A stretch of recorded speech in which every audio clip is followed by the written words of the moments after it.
इस ध्रुव राठी ने राम जी को मांसाहारी बता दिया। यही सवाल रामायण में श्री राम को लेकर उठता है, क्या राम ने भी मांस खाया? अनिरुद्ध आचार्य जी ने कितना खरा जवाब दिया है इस ध्रुव राठी को। उड़द की दाल को भी मांस बोला गया है जी। अब कुछ दालों को भी मांस का प्रयोग संस्कृत में है। अब ये लोग ना जानकारी होने से भ्रांति पैदा हो जाती है जी। तो भ्रांति, अब कुछ लोग कहते हैं कि राम जी मांस खाते थे ऐसा जी। अब वहाँ राम जी 14 साल वहाँ फलों का गूदा फल खाते थे। आपको वाल्मीकि रामायण से आज 4 प्रमाण दिए जाएंगे जिसमें पशु के मांस का जिक्र है, दाल का कोई भी जिक्र नहीं है। देखिए प्रमाण, ये देखिए श्री वाल्मीकि रामायण हिंदी टीका सहित भाग नंबर 1 और ये छपी है खेमराज श्री कृष्णदास प्रकाशन बंबई द्वारा।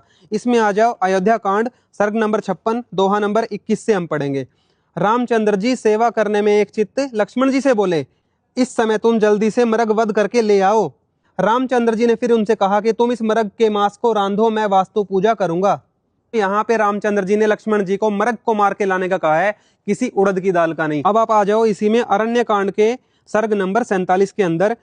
जब रावण सीता जी को उठाने आए थे तो सीता ने उनको क्या कहा था, ये देखिए, हे द्विज श्रेष्ठ, एक मुहूर्त भर विश्राम करो, अभी हमारे स्वामी बहुत सारे वन फूल मूल और रुरु मतलब कि हिरण, बरा माने जंगली सुअर तथा गोधा माने की गोह, वो वध करके बहुत मांस द्रव्य ले यहाँ आते होंगे, और जब वह आवेंगे तब आपका भली भांति से सत्कार होगा। यहाँ पे सीता माता जी खुद स्पष्ट कर रही हैं कि उनके पति श्री रामचंद्र जी गौ का मांस, हिरण का मांस और सुअर का मांस लेके आते होंगे। यहाँ पे देखिए अरण्य कांड के सर्ग नंबर 43 के अंदर दोहा नंबर 31 से हम पढ़ेंगे। रामचंद्र जी लक्ष्मण जी को मांस लाने का आदेश दे रहे हैं। हे धनुर्धारी नरपतिगण, महावन में शिकार करने के लिए प्रवृत्त हो, मांस के लिए अथवा विहार के लिए बहुत मर्गों को मार डालते हैं। इस कारण से इस मर्ग के वध करने में कुछ दुविधा करने की आवश्यकता नहीं है। तो यहाँ पे रामचंद्र जी खुद ही लक्ष्मण जी को आदेश दे रहे हैं कि मांस के लिए मर्ग को मार के लेके आओ।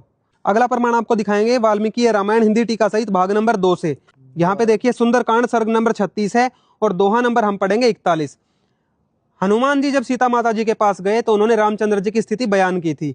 श्री रामचंद्र जी मांस भोजन मधुपान को त्याग करके वन के नियमानुसार नित्य संध्या के समय अन्न आहार किया करते हैं।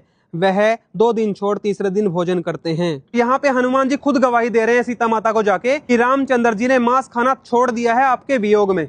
और फाइनली आपको बताना चाहेंगे कि श्री रामचंद्र जो कि विष्णु जी के अवतार थे और पूर्ण राम जो विकार रहित हैं, उनमें फर्क है। और उस पूर्ण राम की सही जानकारी के लिए आप YouTube पर जाकर सर्च करिए संत रामपाल जी महाराज। सत्सय।